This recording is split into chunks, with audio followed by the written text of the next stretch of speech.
시편 26편 1절부터 12절까지 우리 시 낭송하듯이 함께 봅니다. 내가 나의 완전함에 행하여 싸우며 흔들리지 아니하고 여호와를 의지하여 싸우니 여호와여 나를 판단하소서. 여호와여 나를 살피시고 시험하사 내 뜻과 내 양심을 단련하소서. 주의 인자하심이 내 목전에 있나이다. 내가 주의 진리 중에 행하여 허망한 사람과 같이 앉지 아니하여 싸우니 간사한 자와 동행하지도 아니하리이다. 내가 행악하는 자의 집회를 미워하오니 악한 자와 같이 앉지 아니하리이다. 여호와여 내가 무죄함으로 손을 씻고 주의 제단에 두루 다니며 감사의 소리를 들려주고 주의 기이한 모든 일을 말하리이다. 여호와여 내가 주께서 계신 집과 주의 영광이 머무는 곳을 사랑하오니 내 영혼을 죄인과 함께 내 생명을 살인자와 함께 거두지 마소서. 그들의 손에 사악함이 있고 그들의 오른손에 뇌물이 가득하오나 나는 나의 완전함에 행하오리니 나를 속량하시고 내게 은혜를 베푸소서. 내 발이 평탄한 데서 싸우니 무리 가운데에서 여호와를 송축하리이다.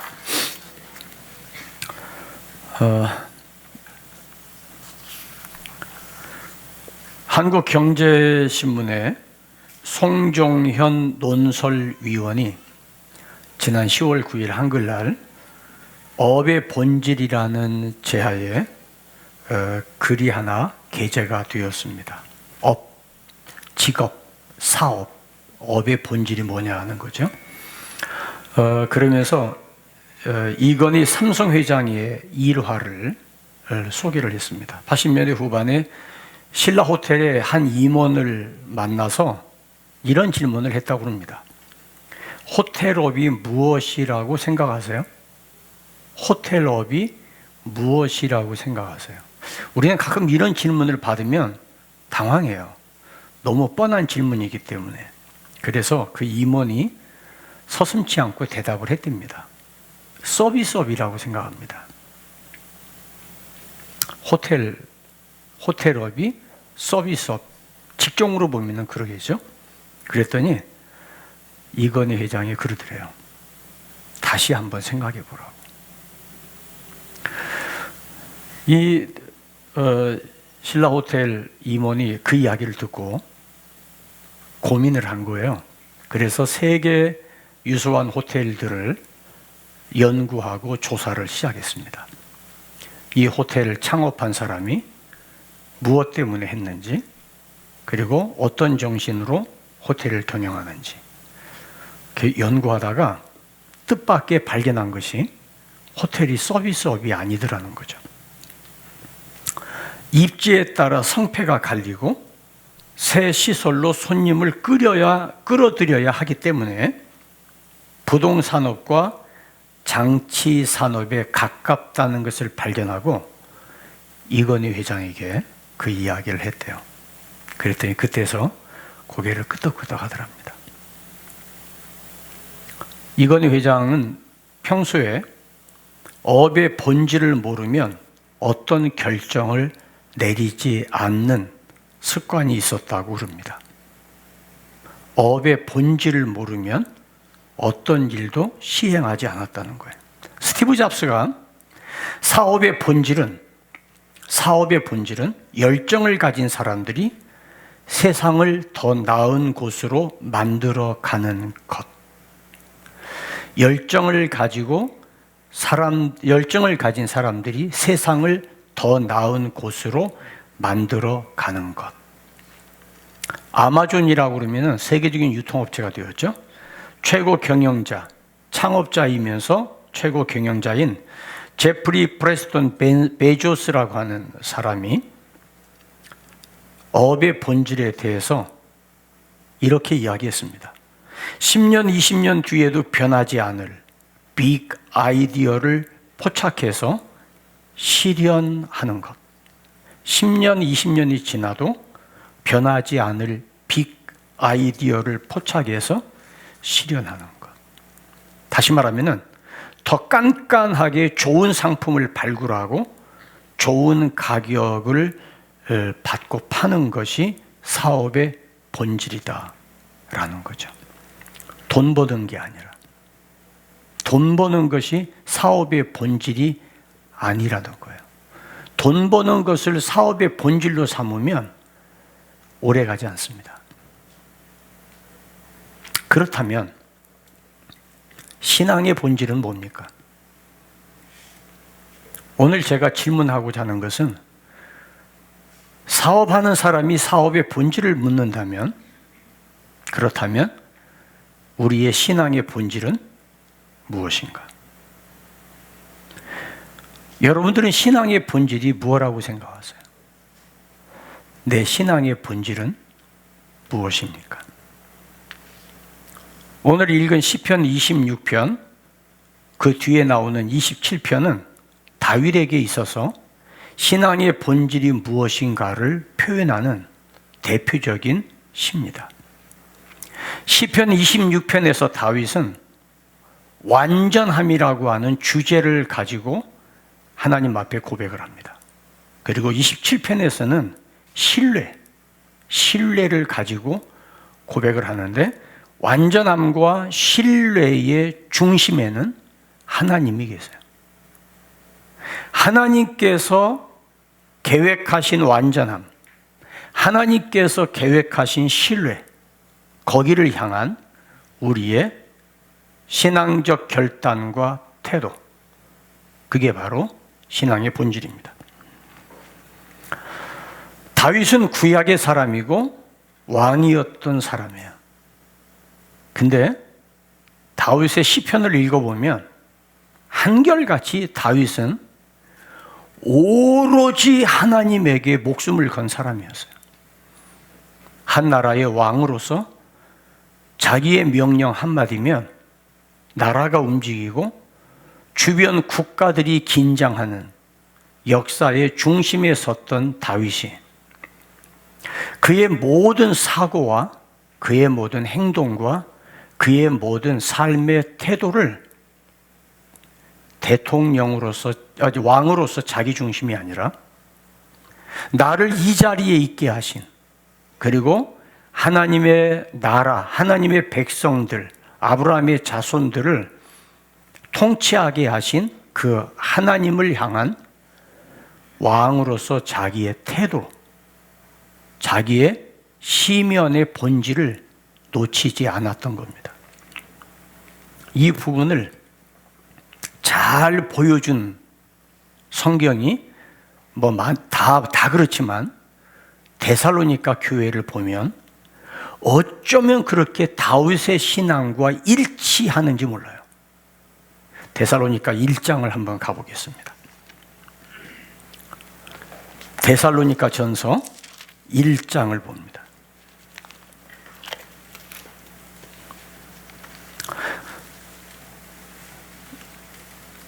사도 바울은 신라입니다. 신라를 실로아노라고도 그러는데, 실로아노와 디모데와 함께 데살로니가 교회에 편지를 씁니다.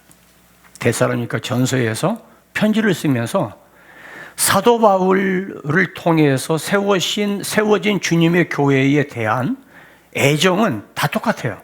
에베소 교회도 마찬가지고 고린도 교회도 마찬가지고. 그런데 특별히 데살로니가 전서를 읽어보면 사도 바울이 데살로니가 교회에 노골적이고 적극적으로 표현한 게 있어요. 내가 너희들을 생각하면 하나님 앞에 너무 감사해. 그리고 기도할 때마다 내가 너희를 기억해. 그게 데살로니가 교회예요. 그러니까 사도 바울에게 있어서 데살로니가 교회는 가슴에 와 있는 거예요. 너무 이 교회가 사랑스럽고 이 교회만 생각하면 웃음이 빙그레 나오고 행복하고, 이 교인들의 신앙생활 바라보면 신앙의 본질을 추구하고 있는 데살로니가 교회에 대한 사도 바울의 애정은 남달랐어요. 그것은 데살로니가 교회를 구성하는 성도들 개개인의 신앙이었어요. 2절과 3절을 봅니다. 우리가 너희 모두로 말미암아 항상 하나님께 감사하며 기도할 때 너희를 기억함은. 3절, 너희 믿음의 역사와 사랑의 수고와 우리 주 예수 그리스도에 대한 소망의 인내를 우리 하나님 아버지 앞에서 끊임없이 기억하며. 믿음의 역사. 여러분, 믿음은 겨자씨만한 믿음이 있어도 싹이 나고 자라고 새들이 깃들여요. 내가 예수를 믿는다고 하면 그 믿음은 역동적으로 나타나는 것이 지극히 정상이에요. 예수를 믿는지 안 믿는지 모른다. 그거는 예수 안 믿는 거예요. 믿는 사람이 아니에요. 예수를 믿는다면 반드시 역동적인 믿음의 역사가 나타나게 되어 있어요. 비행기가 지나가도 후폭풍이 생겨요. 아니, 제가 얼마 전에 보니까 우리나라의 종이 비행기 세계 챔피언이 있더라고요. 아니, 무슨 종이 비행기도 무슨 챔피언이 있어요? 너무 신기해서 봤는데요. 종이 비행기를 접어서 80m, 100m 앞에 원하는 지역에 정확하게 종이 비행기를 날려보냅니다. 와, 대박. 접어서 그냥 날리면 아무데나 처박히고 그러는 비행기인데, 이 친구는 종이 비행기를 접고 날개를 어떻게 하고 하느냐에 따라서 건너편 어떤 집 에어컨 실외기 위에 목표를 하면은요, 정확하게 날아가서 그 위에 딱 앉아요. 신기해요. 실내 체육관 이쪽에서 비행기를 접어 날리면은 농구 골대 안으로 비행기가 들어가요. 정확합니다. 너무 신기한 거예요. 그런데 그 비행기를 접어가지고 원리를 보여주는데, 비행기를 접어서 이렇게 날려놓고 손으로 이렇게 하면은요, 비행기가 땅에 떨어지지 않고 가요. 이 손바닥의 공기의 저항에 따라서 이것이 위로 올라가면서 그 공기의 흐름으로 비행기가 움직이는 거예요. 더 재미있는 거는요, 이 비행기를 머리 위에다 띄워놓고 내가 움직이면 가는 대로 비행기가 따라와요. 여러분, 믿음이라고 하는 것은 보이지는 않지만 내 믿음의 현장에 믿음의 기류가 형성이 돼요. 믿음의 흔적이 남아요. 사랑의 수고가 있어요. 사랑한다면 바라고 기대하는 것이 아니라 사랑한다면 수고하고 희생하는 거예요. 그리고 소망을 이야기하는데, 이 소망 밑줄 쳐주세요. 우리 주 예수 그리스도에 대한 소망이에요. 우리 주 예수 그리스도에 대한 소망. 우리의 소망은 다분히 세속적이어서 좋은 대학에 가는 소망, 취업 잘 되는 소망, 배우자를 만나서 결혼하는 소망, 그 소망이 나쁜 게 아니라, 잘못됐다는 말이 아니라, 그보다 먼저 우리 신앙의 본질에서 예수 그리스도에 대한 소망이에요. 어느 교회가요? 데살로니가 교회 교인들이. 그래서 이걸 보면서 사도 바울은, 야, 이 교회는 정말 하나님이 택하신 교회구나. 그래서 4절에 하나님의 사랑하심을 받은 형제들아 너희를 택하심을 아노라. 많은 교회들이 있지만 데살로니가 교회는 진짜 하나님이 택하신 교회예요. 이 사람은 진짜 하나님이 택하신 사람이야. 뭘 보고 그 이야기를 했냐? 그 이유가 그 밑에 몇 가지가 나와요. 이 교회 교인들이 믿음의 역사가 소문이 났어요. 예수를 믿고 변화됐어요. 우상 숭배해서 제우스 신전에 갔다 온 게 자랑이었고, 주피터 신전에 갔다 온 게 자랑이었고, 비너스 신전에 갔다 온 게 자랑이었던 우상 숭배하던 사람들이 예수를 믿고 난 뒤에 살아계시고 역사하시는 하나님, 죽은 신, 헛된 신이 아니라 살아계시고 역사하셔서 어떻게 살아계시냐? 나를 사랑하심으로 예수 그리스도를 이 땅에 보내주셔서 나를 위하여 내 죄를 씻기 위해서 그 아들을 십자가에 피 흘리게 하심으로 내 죄를 씻어주신 그 하나님의 사랑, 한 번도 들어본 적이 없어요. 우상을 숭배하면서 이런 이야기를 들어본 적이 없어요. 어떤 신도 내놓으라고 그랬지, 너 내 말 안 들으면 죽인다고 위협하고 협박했지, 하나님이 먼저 사랑해서 나를 사랑하시고 나를 자녀 삼으시고 내게 은혜 주시고 나를 이끌어 주시고 지금도 너를 부르신다는 말을 들어본 적이 없어요. 그래서 데살로니가 사람들이 이 복음을 듣고 하나님의 아들 예수 그리스도를 구주로 영접하고, 그 믿음이 있고 나니까 헛된 우상을 숭배할 수가 없어요. 해서는 안 되는 일을 할 수가 없는 거예요.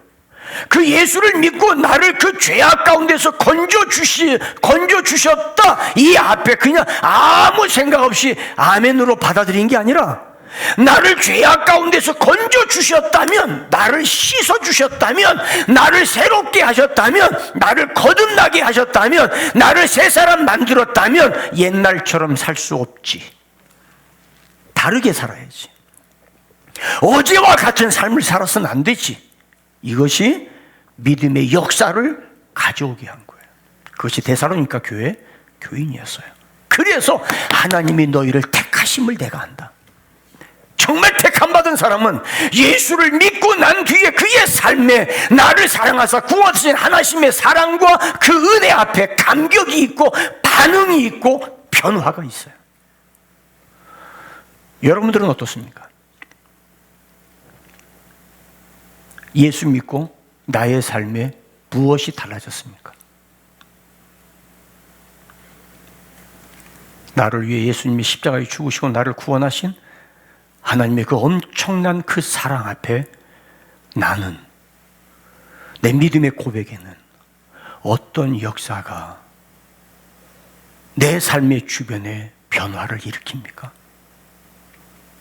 그래서 사도 바울이 데살로니가 교회에 편지하면서 너희들의 소문이, 너희가 사는 동네의 소문이 났고, 너희들의 소문이 지역사회의 소문이 났고, 너희들이 예수 믿고 변화되어서 옛날과 다른 사람으로 살아간다고, 정직하게 산다고, 거짓말하지 않는다고, 이웃을 위해서 희생하고 헌신한다고, 자기 거 욕심내고 챙기지 아니하고 조금만 있으면 나누어 먹으려고 한다고, 다른 사람을 긍휼히 여긴다고, 너희들의 소문이 미장원 같더니 미장원에 머리 감고 온 사람들이 다 그 말 하던데, 수포에 갔더니 너희들 소문 났던데, 너희들에 대한 이야기가 직장에 소문났던데, 너희들의 이야기가 동네 사람들이 모이면 너희들 이야기하던데, 하나님이 너희들을 택하심을 내가 아노라.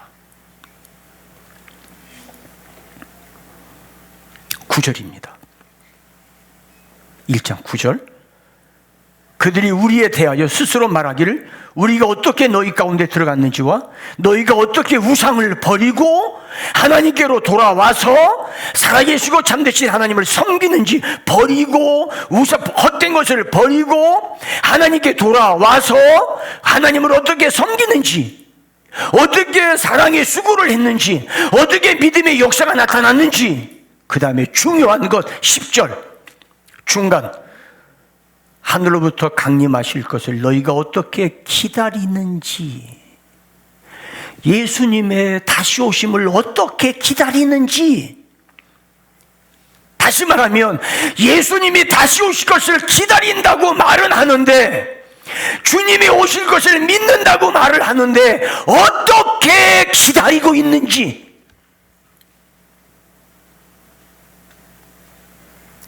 결혼식 날짜를 잡아놓고 결혼식을 한다면 어떻게 준비하고 있는지, 하나님의 아들 왕이신 예수 그리스도, 나를 위해 십자가에 죽으신 그분이 다시 오신다고 할 때 나를 위해서 온몸의 피를 다 쏟으시고 나를 건져서 예수의 피로 나를 씻어주시고 나를 변하여 새 사람 만들어 주신 그분이 다시 오신다고 할 때, 그분이 이 땅에 나를 만나러 오신다고 할 때 그 설레임, 나를 사랑하신 그분에 대한 내 마음의 감동, 그분에 대한 내 마음의 기쁨, 그분에 대한 내 마음의 소망, 그렇다면 나는 어떻게 그분을 기다릴 것인지, 그거를 데살로니가 교회가 정확하게 주님을 기다리고 있었다는 것을 사도 바울은 소문을 통해서 들었어요. 헛된 신앙이 아니다, 이 사람들. 진짜 예수 믿는 사람이다. 진짜 나를 구원하신 예수님을 기다리는 사람들이다. 그래서 하나님 앞에 감사하며 기도할 때마다 이 교회가 생각이 나는 거예요. 기도할 때마다 이 교회가 가슴에 꿈틀거리는 거예요. 똑같은 복음을 들었는데 데살로니가 교회는 다시 오실 예수님에 대한 소망이 있구나.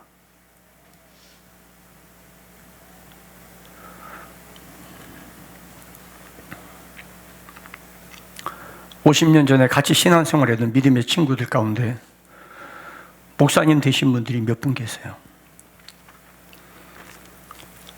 몇 년 전에 한 번 만나서 같이 한 목사님하고 이야기를 합니다.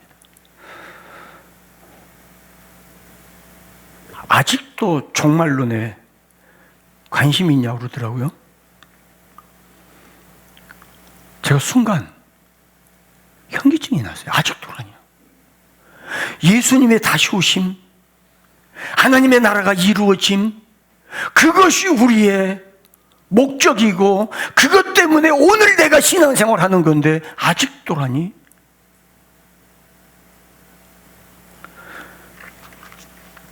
(2장 12절을) 봅니다. 데살로니가전서 2장 12절, 이 교회가 어떻게 했는지 같이 봅니다. 시작. 이는 너희를 부르사 자기 나라와 영광에 이르게 하시는 하나님께 합당히 행하게 하려 하심이라. 합당히, 하나님의 나를 부르신 그분께 합당히 행하게 하려 하심이라. 그게 뭐냐면 그 위에 10절에 보면 우리가 너희 믿는 자들을 향하여 어떻게 거룩하고 어떻게 옳고 어떻게 흠이 없이 행하였는지에 대하여 너희가 증인이라. 듣고 이해하고 끝나는 게 아니라 어떻게 살았는지, 어떻게 주님의 다시 오심을 기다리는지. 넘어가서 3장 13절 같이 봅니다. 시작. 너희 마음을 굳건하게 하시고 우리 주 예수께서 그의 모든 성도와 함께 강림하실 때 하나님 우리 아버지 앞에서 거룩함에 흠이 없게 하시기를 원하노라. 데살로니가 교회의 교인들은 거룩함에 흠이 없게 하나님의 거룩하심에 초점을 맞추고, 내가 완벽하지는 않지만 구원받아서 그 의에 이르게 하셨으니까 그 말씀을 붙들고 오늘도 주님이 오신다면 그 주님 앞에 내가 어떻게 주님을 대할 것인가에 초점을 맞추고 데살로니가 교회의 교인들은 하루하루 살았어요. 코로나 바이러스에 감염되지 않기 위해서 매일마다 마스크 쓰고 손 씻고 하는 것처럼,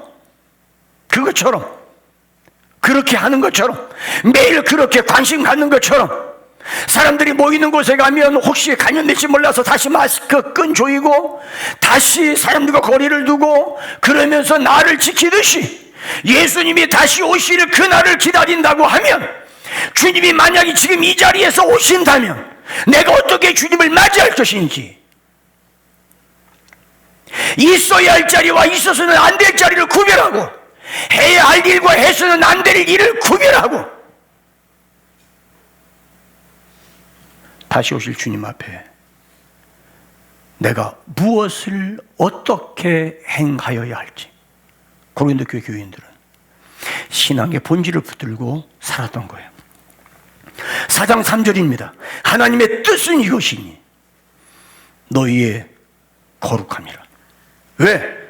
죄에서 구원받았으니까, 죄 씻음을 받았으니까, 내 모든 허물과 죄를 용서받았으니까 그 씻음 받은 거룩함을 지켜라.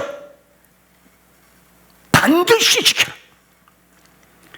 4장 17절 그 후에 우리 살아남은 자들도 그들과 함께 구름 속으로 끌어올려 공중에서 주를 영접하게 하시리니, 그래서 주님 다시 오심을 기다리는 거예요. 그러기 위해서 5장 6절, 다른 이들과 같이 자지 말고 오직 깨어 정신을 차릴지라. 신앙의 본질은 나를 구원하사 나를 주의 백성 삼으신 우리 주 예수 그리스도를 사모하고 기다리는 거예요. 그분의 오심을 기다리는 거예요. 히브리서 9장 28절에 죄와 상관없이 자기를 바라는 자들에게 두 번째 나타나시리라. 죄와 상관없이 거룩하게 경건하게 살아가는 자들을 위하여 우리 주님 두 번째 다시 오신다.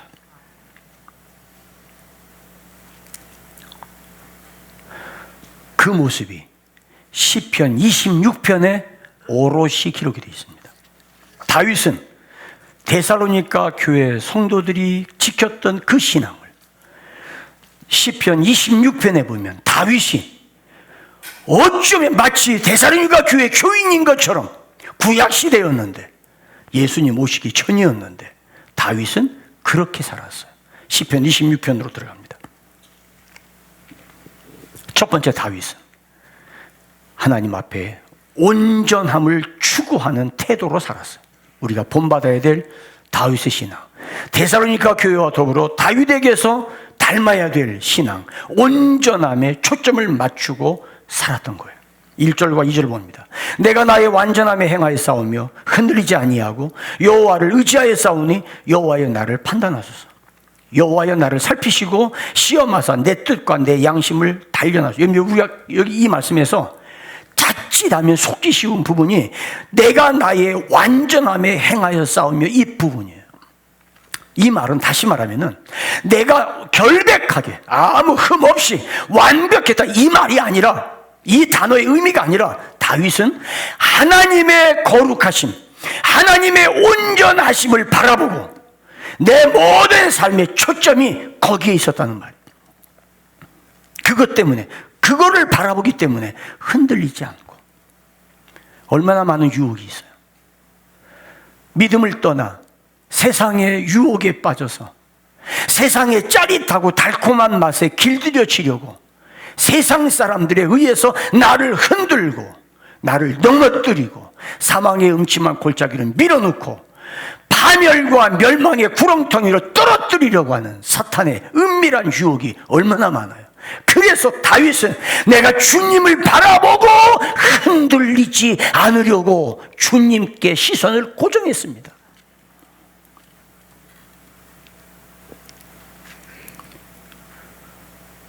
여호와를 의지하여 싸우니 여호와여 나를 판단하소서. 사랑하는 여러분, 누구도 완벽하게 살 수 있는 사람은 없습니다. 그렇다고 해서 내 멋대로 살아서는 큰일 납니다. 구원받은 사람의 태도가 아닙니다. 나를 사랑하사 자기 목숨까지 버리신 예수 그리스도의 십자가 앞에 구원받고 죄 씻음 받은 하나님의 백성이라면 예수님의 십자가를 짓밟는 삶을 살아서는 안 됩니다. 믿음의 역사가, 사랑의 수고가, 소망의 인내가 동반됐던 데살로니가 교회를 본받아야 합니다. 어쩌면 시편에 있는 다윗은 데살로니가 교회에 뿌리를 두고 있는지 모르겠어요. 마치 그렇게 보여집니다. 그래서 2절에 여호와여 나를 살피시고 내가 오늘도 하나님의 말씀에 집중하고 있는지, 내가 오늘도 주님을 바라보고 있는지, 내가 오늘도 주님의 온전함에 초점을 맞추고 있는지 나를 살피시고 나를 시험하시고 내 뜻과 내 양심을 단련하소서. 연단해 주옵소서. 내 뜻, 내 지성, 오늘의 나의 삶을 결정하는 내 지성, 오늘의 나의 삶의 방향을 결정하게 하는 내 모든 이해, 그것을 주님 단련해 주셔서 하나님의 말씀에 뿌리를 두게 하여 주옵소서. 내 양심, 내 감정, 내 의지, 나의 뜻이 하나님의 온전하심에 뿌리를 두도록 나를 단련하여 주옵소서. 여러분, 우리 신앙생활 하면서 말씀을 몰라서 믿음 생활 못하는 게 아니에요. 성경을 몰라서 신앙생활에서 시험 드는 게 아니에요. 마음의 감정 다스리지 못해서. 마음의 감정. 누가 그러던데 그 한마디에 마음이 상해서 스스로 시험에 빠져서 누구 이야기를 들었더니 그 말이 내가 이해하지 못한 것 때문에 그것이 마음에 상처가 돼서 시간 지나놓고 보면 아무것도 아닌데 한 달, 두 달 지나고 나서 뭐 그때 내가 왜 그랬는지 모르겠어. 내가 이상해. 그런데 왜 그 순간에 그걸 견디지 못했는지, 왜 그 순간에 내가 그걸 이기지 못했는지. 아프리카에서 코끼리나 이런 동물들 자꾸 개체수가 줄어드니까 보호정책을 펴서 울타리를 쳐놓고 맹수들이 들어오지 못하도록 해서 막 키웠어요. 문제는 먹이도 주고 다 했어요. 예방주사도 맞춰주고. 근데 울타리를 걷고 나니까 자생 능력이 없어요.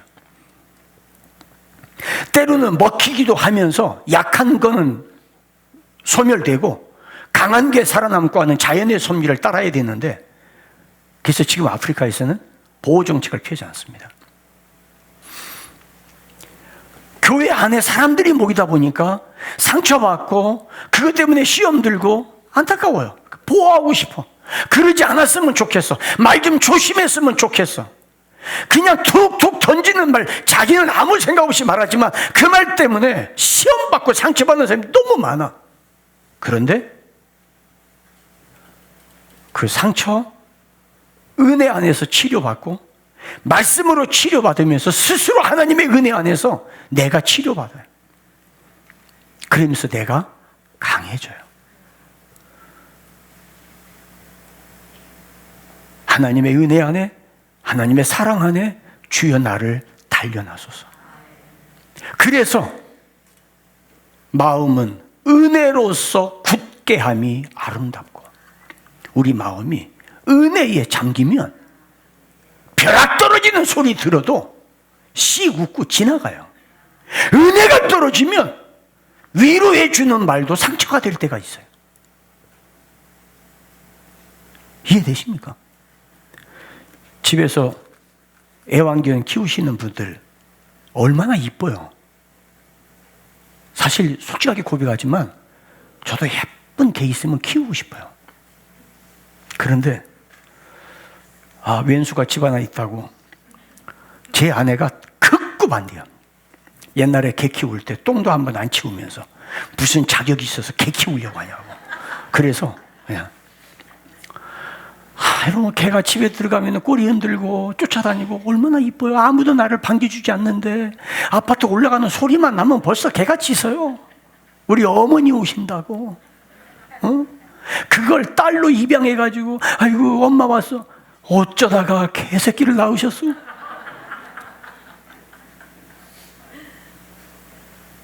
그 이뻐요. 사실 그 재롱 떠는 거 보면은요 정말 이쁩니다. 그런데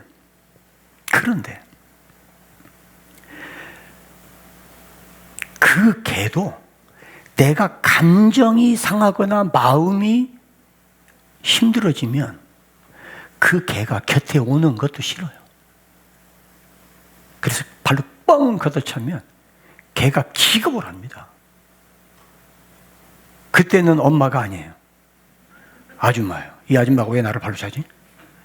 여태 안 그러던 사람이? 우리 신앙생활에 가장 문제가 되는 게 마음이에요. 그래서 마음을 지켜야 돼요. 뭘로? 은혜로. 은혜로. 아멘입니까? 은혜로. 그런데 오늘 시편 26편에 다윗은 하나님의 그 은혜, 온전하심에 집중합니다. 내 삶의 행동과 내 마음의 생각을 주여 단련하여 주옵소서. 갈대상자 안팎에 역정으로 칠한 것처럼 내 삶과 내 생각에 주의 온전하심을 바라보게 하여 주옵소서. 두 번째, 3절로 5절입니다. 말씀을 따라 살아가려는 다윗의 수고가 마치 데살로니가 교회가 다시 오실 주님 앞에 온전하게 거룩함을 이루기 위해서 몸부림쳤던 것 같은 다윗의 모습이 3절로부터 5절에 나옵니다. 주의 인자하심이 내 목전에 있나이다. 인자하심의 동그라미를 쳐주세요. 주의 인자하심이. 그 다음에 밑줄 쳐주세요. 주의 진리 중에 행하여. 주의 인자하심과 주의 진리 중에 행하여. 그 다음에 4절 5절입니다. 허망한 사람과 같이 앉지 아니하였고 간사한 자와 동행하지도 아니하였고 행악자의 지폐를 미워했고 약한 자와 같이 앉지 아니하였습니다. 시편 1편 복 있는 사람은 악인의 꾀를 쫓지 아니하고. 그 말씀이 지금 여기 나옵니다. 여기에 중요한 것은, 여기 중요한, 여러분들이 주목해 봐야 될 것은, 내가 진리를 따라 살아가는 것에 초점 맞춘 게 아니라 하나님의 인자하심에 초점을 맞추었어요.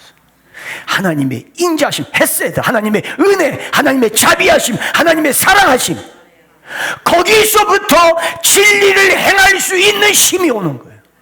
여러분 잘 들으세요? 잘 들으세요. 내가 말씀대로 살아갈 때 하나님이 은혜를 주시는 게 아니라 하나님의 은혜에 집중할 때 말씀을 따라 살아갈 수 있는 힘이 주어져요. 이 시간 이 말씀 드리면서 여러분들의 마음이 올 때 뭔가 모르게 마음이 상해 있고 마음이 굳어 있다면 이 말씀 듣는 순간 성령께서 여러분들의 마음을 밀가루 반죽하듯이 그냥 노곤노곤하게 녹여주기를 바랍니다. 여러분들의 마음이 부드럽게 온유하게 누가 바라보아도 눈웃음 쳐줄 수 있는 부드러운 마음이 되기를 주의 이름으로 축원합니다. 아멘입니까? 하나님의 인자하심, 하나님의 은혜로우심, 하나님의 자비하심으로부터 은혜가 나오면 어떤 말씀을 들어도 그 말씀이 내게 은혜가 돼요. 어떤 말씀을 들어도 그 말씀이 내게 걸리지 않아요. 하나님의 은혜와 사랑으로부터 그 말씀, 그 사랑에 내가 초점을 맞추면 다윗처럼 그 말씀에 내가 붙들면 이 험한 세상에 거룩하게 말씀을 붙들고 살아가는 것이 전혀 힘들지 않아요. 왜? 사랑이 나를 이끄니까. 그게 데살로니가 교회예요. 데살로니가 교회는 내 죄를 씻어주시고 나를 구원하신 하나님의 예수 그리스도의 그 십자가의 은혜에 거기에 온전히 붙들리고 나니까 내가 거룩하게 살아가는 게 이게 짐이 되지 않는 거예요. 거기에 믿음의 역사와 사랑의 수고가 전혀 힘들지 않아요. 내가 물론 먹고 살기는 어렵고 내가 몸도 힘들고 경제적으로도 열악하고 그렇지만은 데살로니가 교회는 나를 사랑하신 하나님의 그 인자하심에 나 같은 죄인을 부르신 그 인자하심에 초점을 맞추고 나니까 나를 위해서 내 영혼 잘 되라고 나에게 말씀하시는 하나님의 말씀이 고깝지 않고 오해되지 않고 그 말씀하신 하나하나가 깨소금보다 더 고sob고 찰떡보다 더 맛있고 갈비살 뜯어먹는 것보다 훨씬 영양가 있어요. 아멘입니까? 은혜에 초점을 두니까 버릴 게 없어요. 말씀 하나하나가 너무 기가 막힌 말씀이에요. 주옥 같은 말씀이에요. 목사님이 설교를 잘하고 못하고 그건 아무나 상관없어요. 저의 스승 되시는 백인성 목사님이 기가 막힌 말씀 저는 지금도 기억합니다. 나는 설교를 교인에게 하는 게 아닙니다. 나는 하나님께 설교합니다. 하나님이 들으시고 오르면 교인들의 귀를 열어주고 마음을 열어줄 겁니다. 설교는 하나님을 향해 하는 것입니다. 와, 한 10년 전에 설교학 교수가 그 말했더라고요. 설교는 하나님께 하는 것이다. 저 깜짝 백인성 목사님이 다시 부활한 줄 알았어요.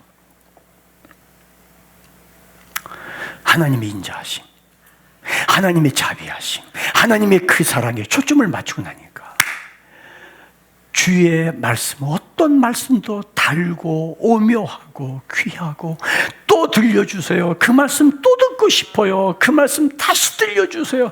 성경을 또 읽고 또 읽고 울면서 끌어안으면서 오열하면서 그 말씀이 깊이 빠지는 것은 나를 향한 하나님의 인자하심 때문이에요. 코로나 바이러스에 채이고 지치고 피곤한 우리 사랑하는 세중앙의 믿음의 가족 여러분, 하나님의 인자하심에 초점 맞추세요. 주님 바라보세요. 그 인자하심을 붙드세요. 그 사랑 앞에 무릎을 꿇으세요. 그래서 지금 다윗은 하나님의 인자하심을 갈망하는 거예요. 마지막 세 번째, 감사함으로 주를 기다리는 다윗입니다. 감사함으로 주를 기다리는 다윗이에요. 6절 봅니다. 여호와여, 내가 무죄함으로 손을 씻고 주의 제단에 두루 다니며, 이거 오해하지 마세요. 이게 무죄했기 때문에 그게 아니라 하나님의 긍휼하심 앞으로 가고 보니까 나의 모든 허물과 죄가 의미가 없어. 하나님의 사랑을 입고 주님 앞에 가고 보니까 내가 설령 허물과 죄가 있더라도 주님께서 덮어주세요. 그래서 마음대로 살라는 이야기가 아니에요. 지금 시편 26편은 하나님의 완전하심에 지금 초점을 맞추고 사는 겁니다.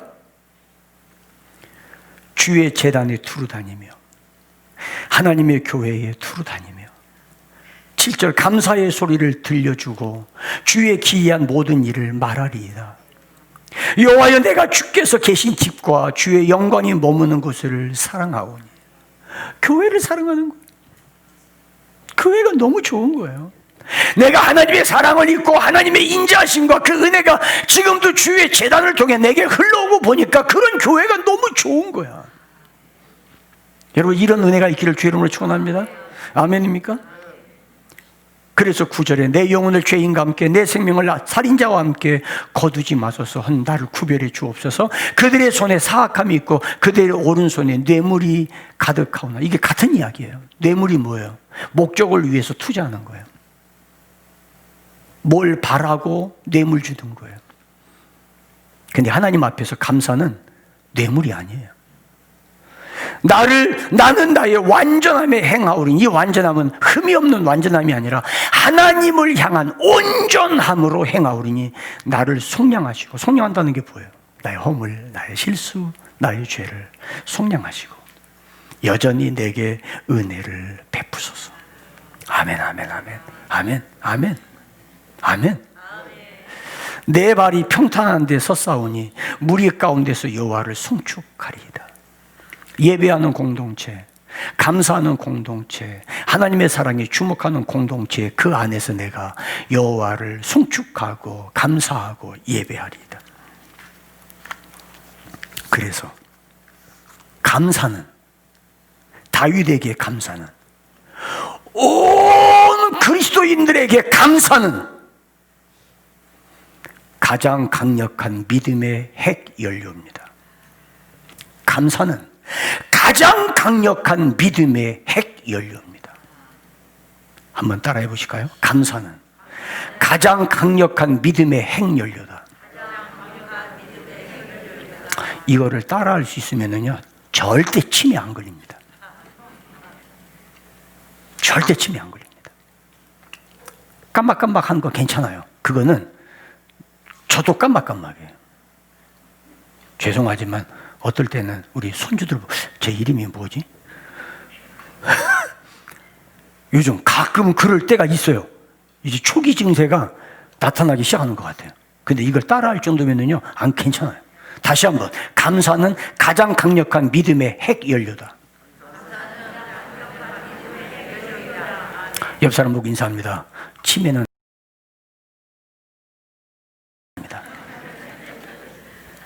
왜 그런지 아세요? 여러분 한번 잘 생각해요. 제가 이 말씀을 묵상하면서 왜 하나님께서 범사에 감사라고 왜 했는지. 이유가 뭐냐? 감사에 대해서 묵상하면 묵상할수록 노다지입니다. 노다지. 감사. 항상 범사에 날마다 매일 감사한다는 말은 내게 은혜 주신 하나님을 향해서 변함없이 주님을 기다리고 바라보고 있다는 증거예요. 감사는요, 감사의 대상을 향한 일향성이에요. 감사하는 대상을 향한 불변성이에요. 부부가 결혼해서 허니문 기간을 지낼 때 서로밖에 모르다가 감사가 떨어지면 불편해지기 시작해요. 제가 지난 결혼기념일 때 제가 아내에게 그래서 여보 42년 동안 떠나지 않고 곁에 있어줘서 고마워. 진심이에요. 진심이에요. 42년 동안을 한결같이 옆자리 지켜주어서 그게 고맙더라고요. 저한테 그래요. 저도 목사님 같은 사람이 있으면 시집 가겠다고. 그게 또 하더라고. 내가 결혼할 당시에는, 교육전도사 때 내가 결혼할 당시에는 키 172cm에 몸무게 54kg. 바람 부는 날 집 밖에 못 나갔어요.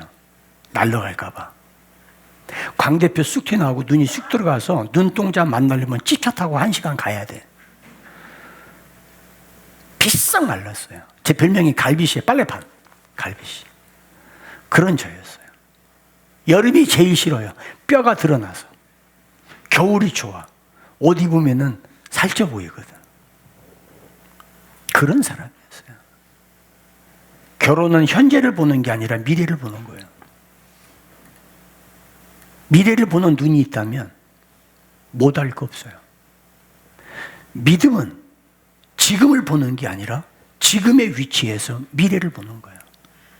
하나님은 아직 아브라함이 아닌데 미래의 아브라함을 부르신 거예요. 지금은 미약하지만 미래의 강한 자가 될 것을 보시고 그를 부르신 거예요. 그 가운데 저와 여러분이 있어요. 아멘입니까? 한번 따라합시다. 지금을 보고 평가하지 말고 조금만 더 기다리세요. 꽃이 피어날 때가 있어요. 아멘입니까? 아멘, 아멘.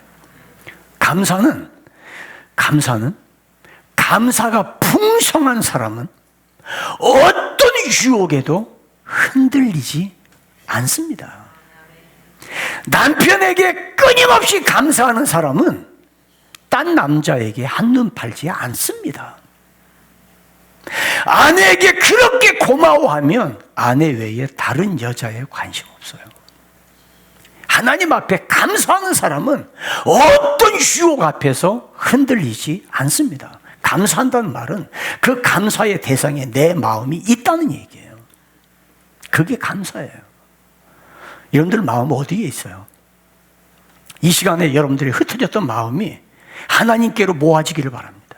나를 사랑하신 하나님께로, 약한 나를 강하게 하시는 하나님께, 쓰러진 나를 다시 일으켜 세우시는 자비로우신 하나님 앞에, 인자하신 하나님 앞에 바라보면 감사하지 않을 수가 없어요.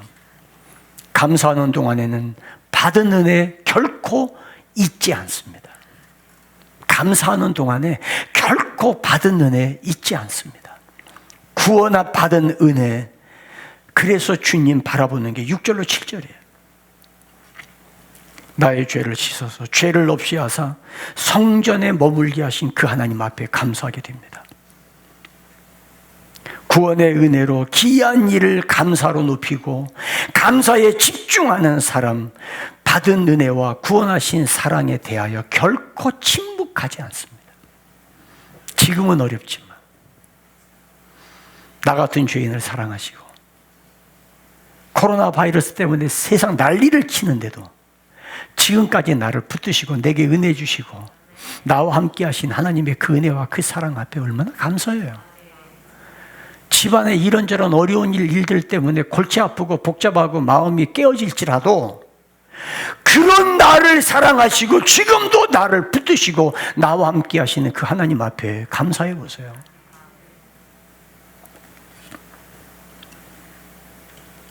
그래서 받은 사랑에 감사하는 사람이 주님을 기다립니다. 그게 8절로 12절이에요.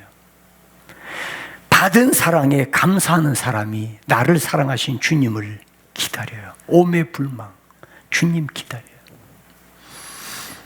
이 은혜가 있기를 바랍니다. 아멘입니까? 아멘, 아멘, 아멘, 아멘. 그래서 감사하는 사람은 나를 사랑하신 주께서 계신 집, 주님의 영광이 머물러 있는 교회가 사랑스러운 거예요. 여러분, 지금 여러분들 교회를 얼마나 사랑하세요? 젊었을 때는 많이 사랑했는데 이제 나이가 들어서 육신도 힘이 없고 내가리도 없고 그래서 그동안 했으면 됐지 뭐. 그러면 하나님께서도 그래, 내가 젊었을 때 너 사랑하면 됐지. 지금 너 늙어서 쪼글쪼글한데 내가 뭐 더 사랑하겠니? 그런다면 어떻게 하시려고? 어떻게 하시려고? 달력도 없고 쪼글쪼글하고 거울에 비친 내가 나를 봐도 몰골이 말이 아닌데 다윗이 뭐라고 그랬어요? 주여, 늙어서도 나를 버리지 마시옵소서. 주님께서 늙었다고 버린답니까? 네가 100발이 되어도 내가 너를 버리지 아니하리라. 네가 늙어도 청청하리라. 그런데 내가 나이 많고 늙었다고 교회를 사랑하고 주님의 전을 사랑하기를 멀리하겠어요? 여러분, 교회를 사랑하면 나와서 예배드리고 찬송하는 게 감동이고 감격이고 은혜가 되고, 목사님이 설교를 잘해서 은혜 받는 게 아니라 교회 와 있는 것 자체가 은혜야. 하나님의 사랑이 있는 것 자체가 마음의 감동이야. 그래서 예배 끝나고 갈 때 교회에 떨어진 휴지 하나라도 주워 가지고 가고, 교회 오면서 보니까 구석에 거미줄이 있네. 내가 손이 짧으니까 손수건 꺼내서 휙 쳐서 거미줄 걷어내고, 쓰레기장 한 번 더 뒤져 한 번 더 정리해주고, 예배 끝나가면서 의자 반듯하게 놔주고, 함께 예배드리는 성도들 향해서 마음을 열어 축복하고 감사하고 사랑으로 감싸주고, 그게 교회를 사랑하는 거예요.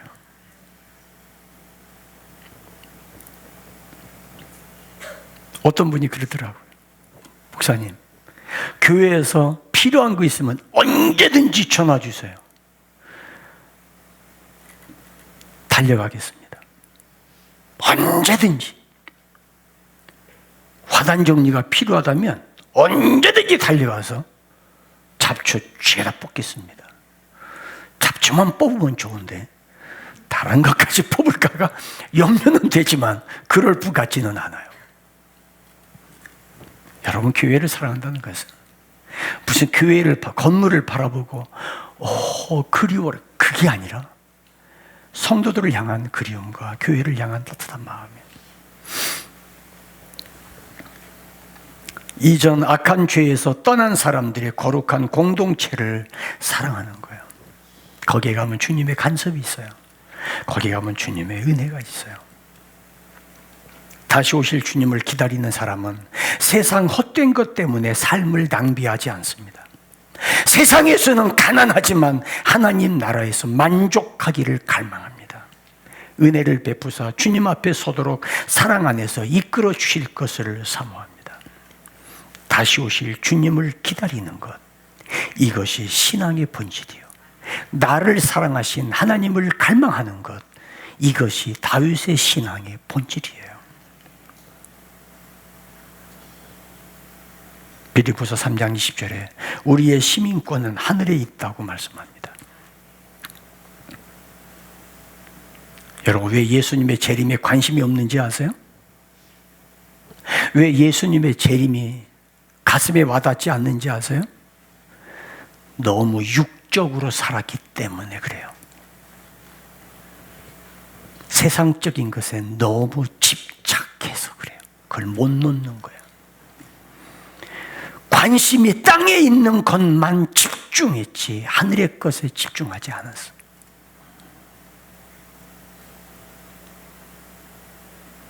말씀 생각하시면서 우리 찬송 하나 부릅니다. 너희 하나님 여호와가 너희 가운데 계시니 그는 구원을 베푸실 전능자시라. 그가 너로 인하여 기쁨을 이기지 못하시며 너를 잠잠히 사랑하시며 즐거이 부르며 기뻐하리라.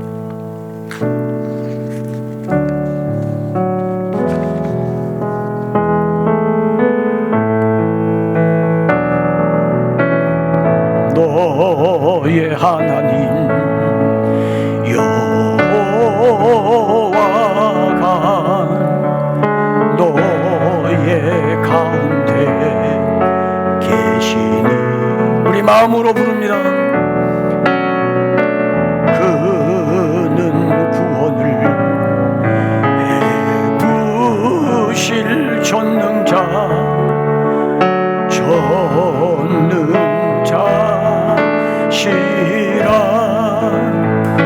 내가 너로 인하여 기쁨을,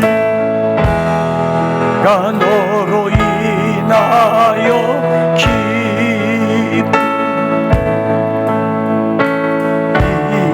이기지 못하시며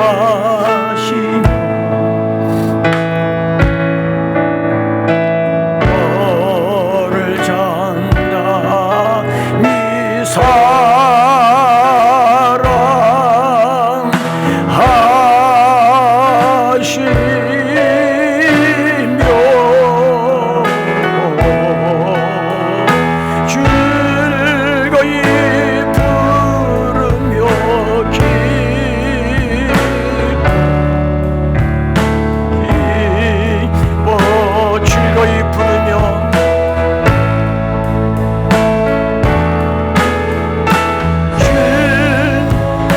죄인을 사랑하셔서 주의 자녀 삼아주신 주님께서 기뻐하시리라. 그래서 주님 계신 그 보좌 앞으로 나아갑니다.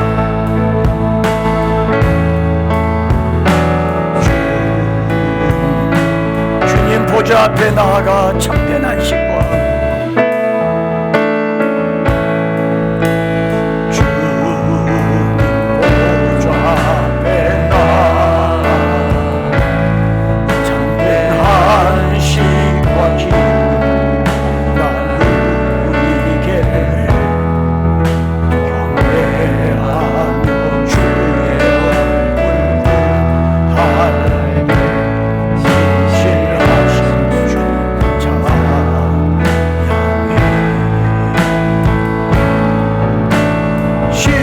신실하신 하나님, 신실하신 주, 나의 주 하나님은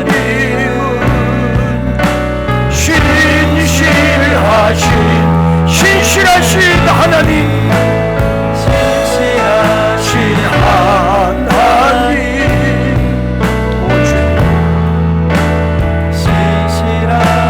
완전하신 나의 하나님, 나를 붙드시고 다시 오실 주님의 그 나라까지 이끄실 신실하신 나의 주 하나님은 신실하신 나의 힘이 되신 여호와여,